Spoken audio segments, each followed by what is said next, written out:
Buenas noches, licenciada.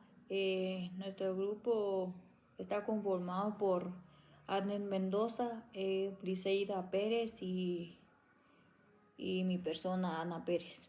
El tema que escogimos para nuestro proyecto final es victimización secundaria en adolescentes víctimas de abuso sexual en el departamento de Huehuetenango.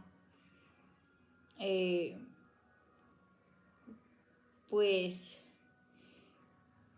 es un tema delicado y doloroso, pero urgente, ya que la victimización secundaria en adolescentes víctimas de abuso sexual en el departamento de Huehuetenango. Nuestro propósito no es solo exponer datos, sino visibilizar una realidad que afecta profundamente la vida de muchos adolescentes. ¿Qué es el problema? Cuando un adolescente sufre abuso sexual, su vida cambia de manera drástica.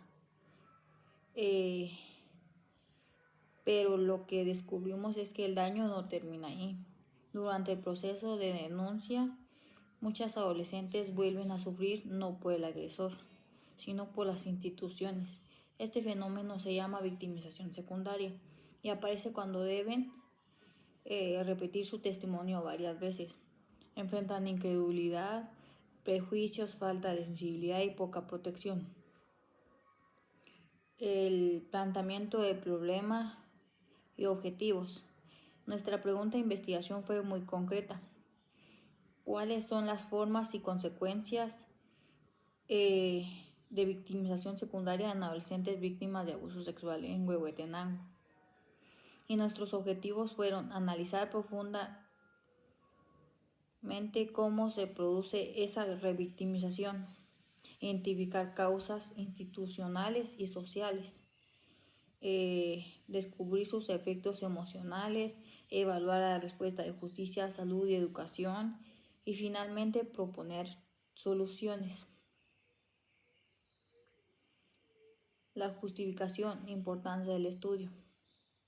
Esta investigación importa porque la victimización secundaria vulnera derechos humanos.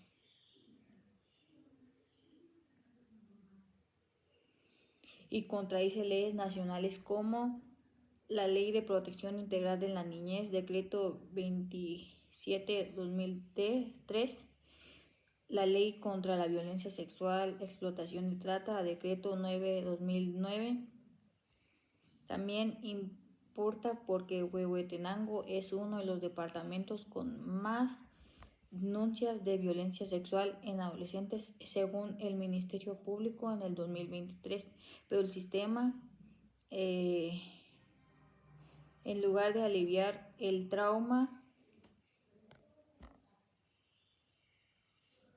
muchas veces lo profundiza, y queremos que esta investigación sirva para mejorar los protocolos, sensibilizar a los funcionarios y promover una atención digna y humana.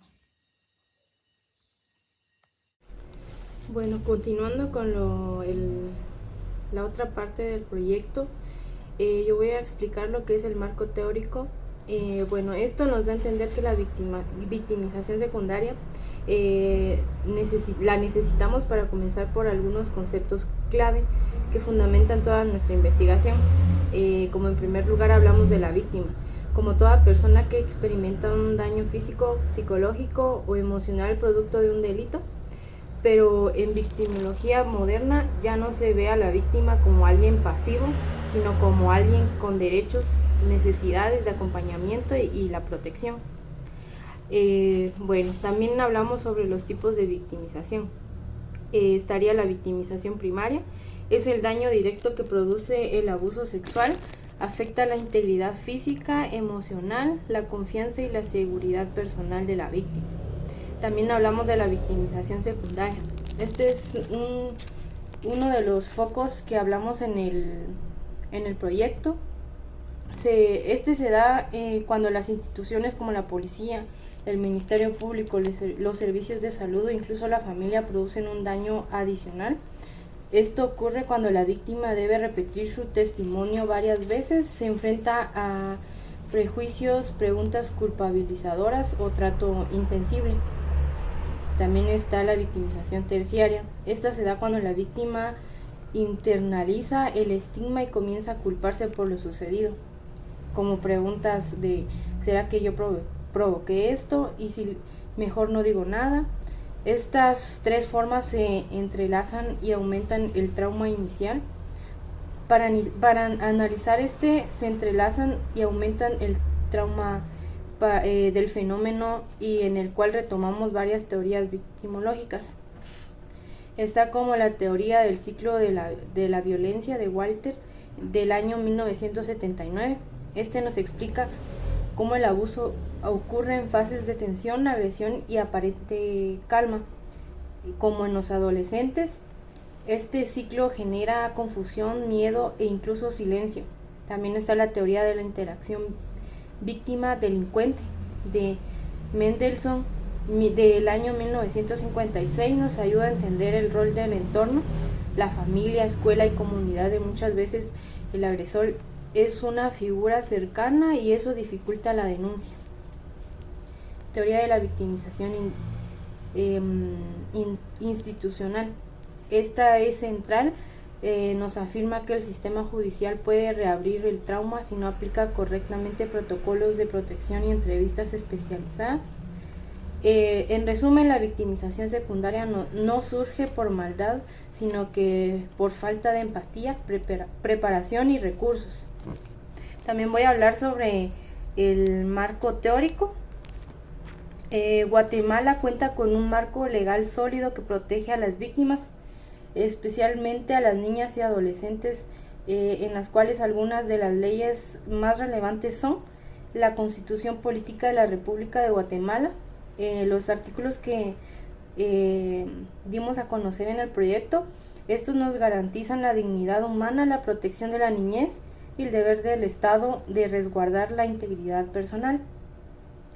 Ley de Protección Integral de la Niñez y Adolescencia, en el decreto 27-2003, establece que la atención debe ser especializada, digna y libre de violencia. También reconoce el derecho a ser escuchados y protegidos durante todo el proceso.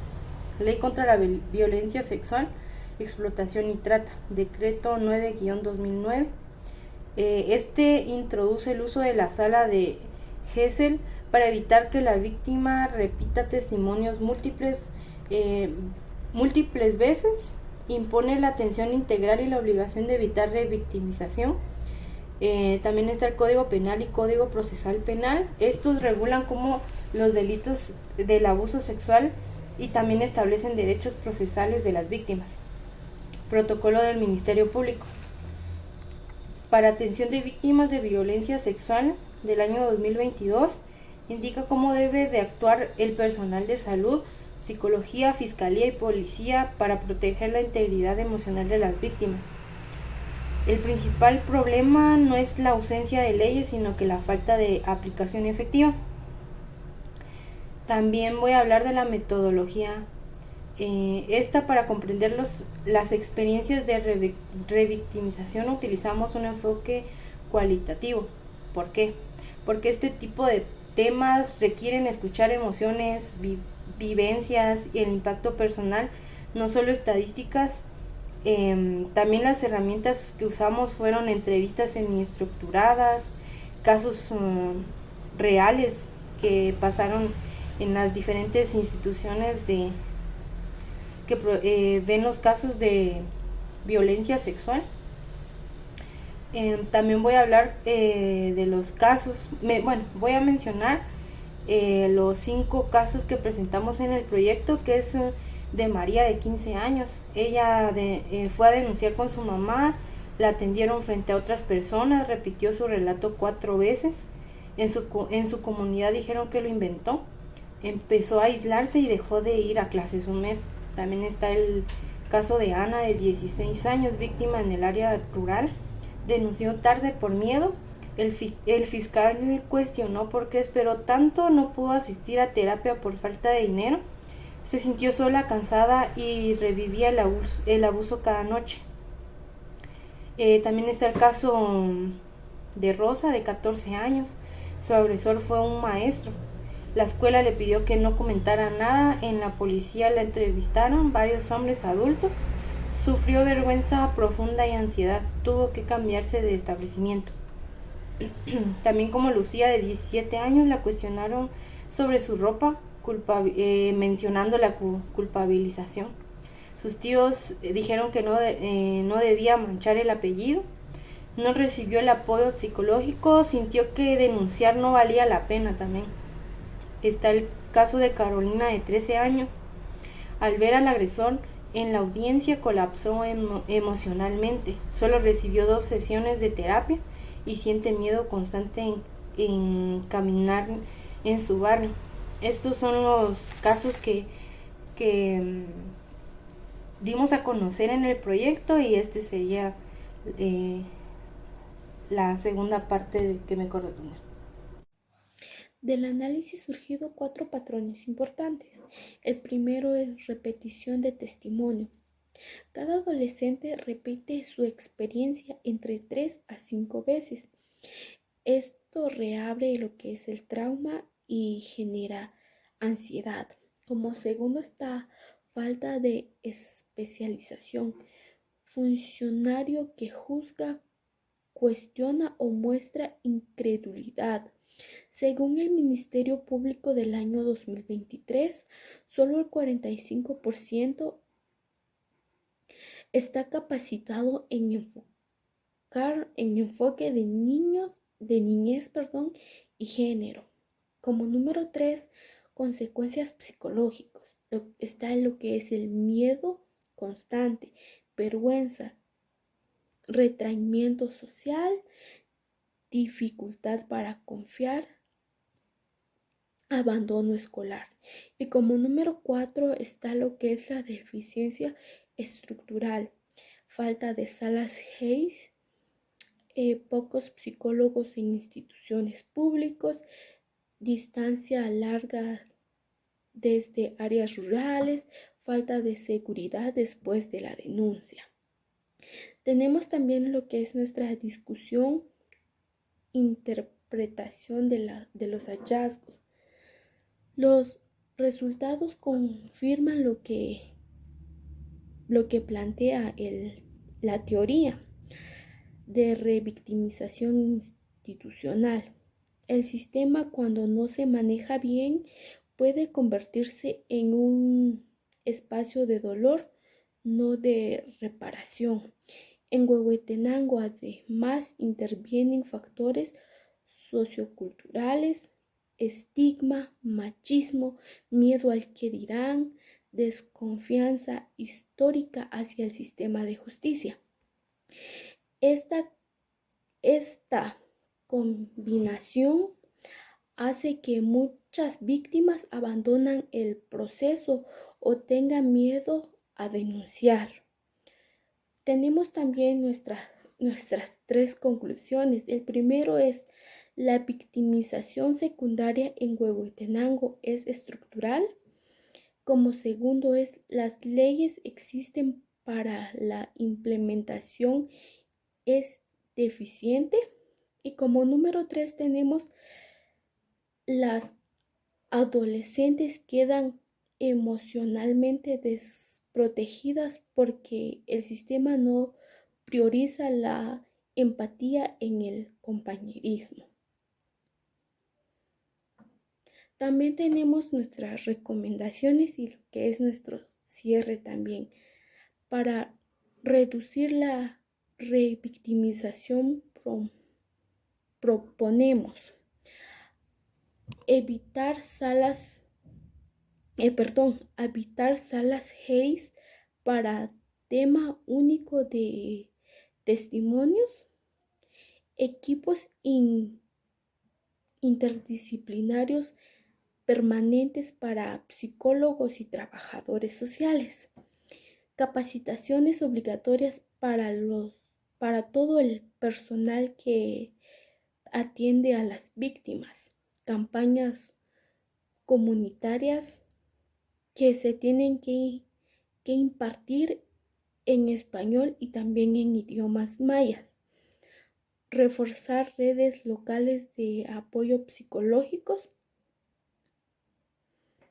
Creemos firmemente que ningún adolescente debería sufrir 2 veces por el delito y también después del sistema. Cambiar esta realidad es posible y sí es posible cambiarlo y empezar por reconocerlo también. Muchas gracias.